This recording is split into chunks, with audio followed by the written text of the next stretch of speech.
நான் கர்த்தரை நம்பியிருக்கிறேன், பின்னை ஏன் நீங்கள் என் ஆத்துமாவை நோக்கி, பட்சியைப் போல உன் மலைக்கு பறந்துபோ என்று சொல்லுகிறீர்கள்?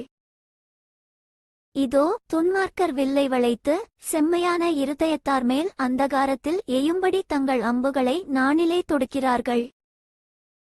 அஸ்திபாரங்களும் நிர்மூலமாகிறதே, நீதிமான் என்ன செய்வான்?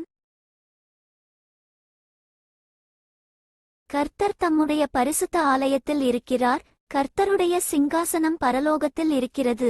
அவருடைய கண்கள் மனுபுத்திரரை பார்க்கிறது. அவருடைய இமைகள் அவர்களைச் சோதித்தருகிறது. கர்த்தர் நீதிமானைச் சோதித்தருகிறார். துன்மார்க்கனையும் கொடுமையில் பிரியமுள்ளவனையும் அவருடைய உள்ளம் வெறுக்கிறது. துன்மார்க்கர் மேல் கண்ணிகளை வருஷிக்க பண்ணுவார். அக்கினியும் கந்தகமும் கடுங்கோடை கொந்தளிப்பும் அவர்கள் குடிக்கும் பாத்திரத்தின் பங்கு. கர்த்தர் நீதியுள்ளவர், நீதியின்மேல் பிரியப்படுவார. அவருடைய முகம் செம்மையானவனை நோக்கியிருக்கிறது.